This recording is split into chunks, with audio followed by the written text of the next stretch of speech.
বাঙালি খানায় সবাইকে স্বাগত জানাই। আপনারা তো অনেকভাবে খাসির মাংস রান্না করে খেয়েছেন। একবার আমার মতন করে সহজ পদ্ধতিতে আপনিও শিখে নিতে পারবেন ছোট ছোট টিপস সহ। তবে আজকে আমি খাসির মাংস রান্না করব সম্পূর্ণ জল ছাড়া।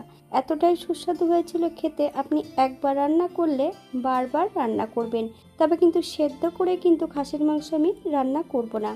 তবে আমি আজকে এখানে সেদ্ধ না করে জল ছাড়া কিভাবে খাসির মাংস রান্না করলাম, চলুন সেটা একবার দেখে নেওয়া যাক ভিডিওর মাধ্যমে।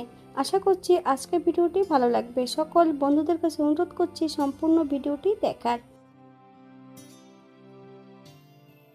এখানে আমি প্রথমে বেশ কিছুটা মশলা নিয়ে নিয়েছি। এই মশলাগুলোকে শুকনো খোলায় ভেজে নিতে হবে।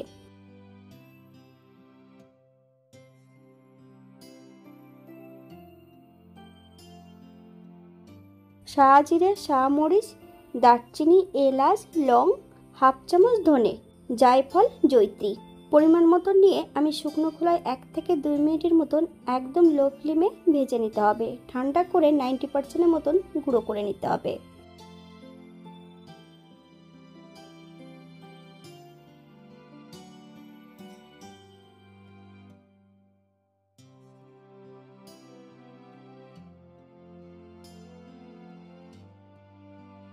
একই কড়াইতে আমি এখানে বেশ কিছুটা সর্ষের তেল বেশ ধোয়া ওটা গরম করে নিতে হবে।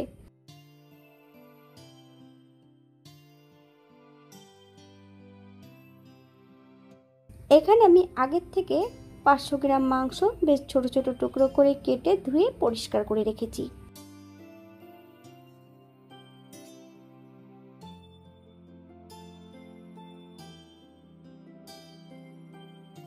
এই পর্যায়ে আমি মাংসটা ম্যারিনেট করে নেব। হাফ চামচ কাশ্মীরি লঙ্কার গুঁড়ো, রসুন বাটা 1 চামচ, মিডিয়াম সাইজের একটা পেঁয়াজ বেশ সরু সরু করে কেটে নিয়ে অ্যাড করেছি।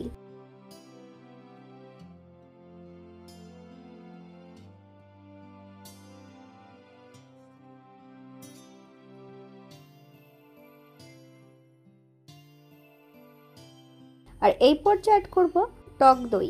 আমি টক দইয়ের কিন্তু আগের থেকে বেশ ভালো করে জল ঝরিয়ে নিয়েছি। আর যে মশলাটা শুকনো খোলায় ভেজে নিয়েছিলাম সেই মশলাটা সম্পূর্ণটা অ্যাড করে দেব। 1 চামচ লবণ, আপনার স্বাদ অনুসারে লবণটা অ্যাড করবেন। এখানে আমি কাঁচা লঙ্কা বাটাটা অ্যাড করছি। আপনারা এখানে শুকনো লঙ্কা দিয়েও এটা রান্না করতে পারেন।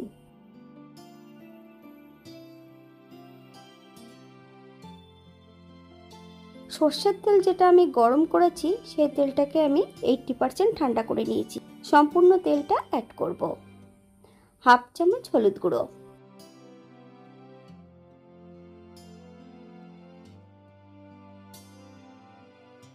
আদা জিরে ধনে বাটা 1 চামচ। এই পর্যায়ে আমি মাংসটা ম্যারিনেট করে নিয়েছি। 1 থেকে 2 ঘন্টা মতন মাংসটা ম্যারিনেট করে রেখে দিতে হবে। আপনারা যদি চান ফ্রিজেও রেখে দিতে পারেন।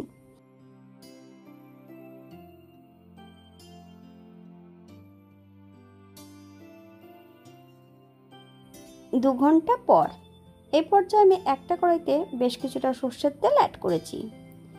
এখানে আমি 2 চামচ ঘি অ্যাড করব। আপনারা এই রান্নাটা সম্পূর্ণ ঘি দিয়েও এটা করতে পারেন।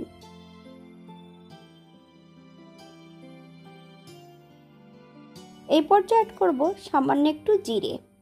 ফোড়ন থেকে সুগন্ধ পেলে মিডিয়াম সাইজের 2টো পেঁয়াজ বেশ সরু সরু করে কেটে নিয়ে অ্যাড করেছি। বাঙালি রান্না ঘরোয়া উপকরণ দিয়ে আপনাদের যদি রান্নাগুলো পছন্দ হয় তাহলে চ্যানেলটি সাবস্ক্রাইব করে দিয়ে পাশে থাকবেন। পাশে থাকা বেলটি বাজিয়ে দেবেন, নইলে নিত্য নতুন রান্নার নোটিফিকেশন পাবেন না। আমার এই চ্যানেলে আমিষ, নিরামিষ এবং খাসির মাংসের বিভিন্ন ধরনের রেসিপি দেওয়া আছে। আপনাদের যদি পছন্দ হয় তাহলে চ্যানেলটি ঘুরে একবার দেখে নেবেন।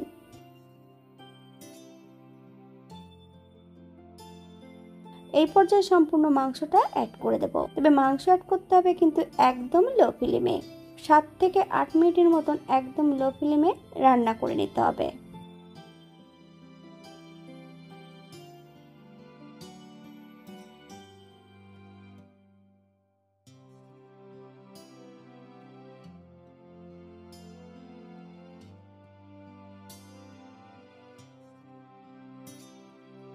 আট মিনিট পর একদম লো ফ্লেমে 20 থেকে 25 মিনিটের মতন ঢাকা দিয়ে রেখে দিতে হবে। তবে শুধু ঢাকা দিয়ে রেখে দিলে হবে না, ঢাকা খুলে মাঝে মাঝে কিন্তু একটু নেড়ে চেড়ে দিতে হবে, নইলে কড়াই নিচটাতে লেগে যেতে পারে। আপনারা একবার স্ক্রিনের দিকে ফলো করবেন।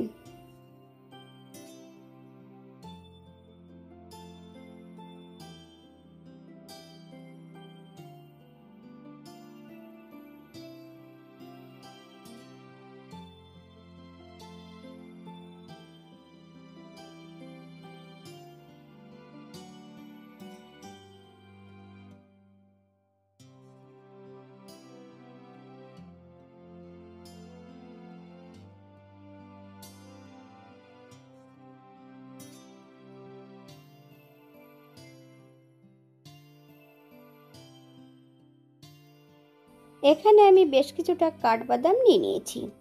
কাঠবাদামের খোসাগুলো পরিষ্কার করে আর 1 চামচ পোস্ত দিয়ে বেশ মিহি করে বেটে নেব।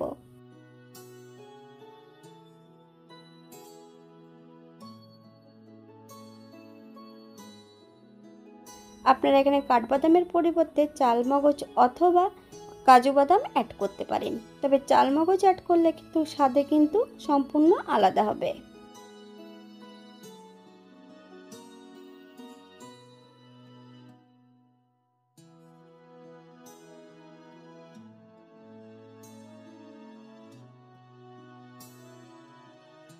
বাদাম এবং পোস্ত বাটাটা অ্যাড করে দেব। গ্যাসের ফ্লেমটা লোতে রেখে হালকা হাতে নেড়েচেড়ে মিশিয়ে নিতে হবে। 5 থেকে 7 মিনিটের মতন একদম লো ফ্লেমে রান্না করে নেব। একবার চেক করে নিতে হবে যে মাংসটা সেদ্ধ হয়েছে কিনা। এখানে আমি 5 থেকে 7 দানা মতন চিনি অ্যাড করলাম স্বাদের জন্য। আপনারা যদি পছন্দ করেন তাহলে পরিমাণে বাড়িয়ে দিতে পারেন। আমি এখানে সাদা গোলমরিচের গুঁড়োটা অ্যাড করেছিলাম, আপনারা এখানে কালো গোলমরিচের গুঁড়ো পছন্দ করলে অ্যাড করতে পারেন।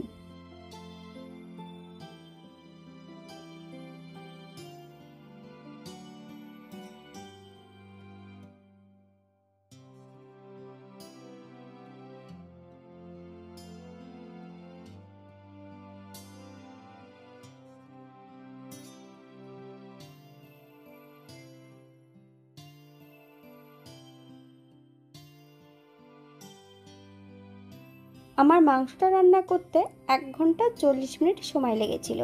আপনারা এই রান্নাটা প্রেসার কুকারেও করতে পারেন। মাংসটাকে প্রথমে সেদ্ধ করে নিয়ে একই পদ্ধতিতে রান্না করতে পারেন, তবে এই মাংস রান্নাতে কোনো কিন্তু জলের প্রয়োজন হবে না। গ্যাসের ফ্লেমটা অফ করে দিয়ে 5 মিনিটের জন্য স্ট্যান্ডিং টাইম দেব, তারপর সার্ভ করব।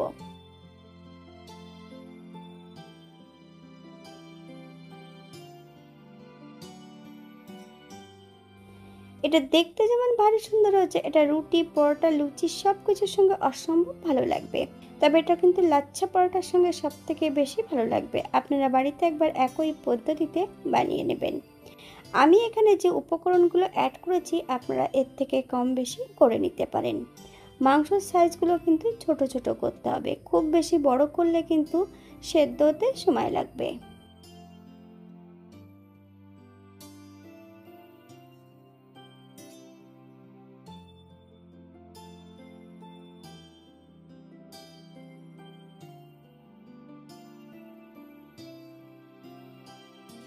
আজকের ভিডিওটি এই পর্যন্ত। সবাই সুস্থ থাকবেন, ভালো থাকবেন। অন্যদিন নতুন রেসিপি নিয়ে আপনাদের সামনে আবার আমি হাজির হব। নতুন ও পুরনো সকল বন্ধুদের অসংখ্য ধন্যবাদ ভিডিওটি দেখার জন্য।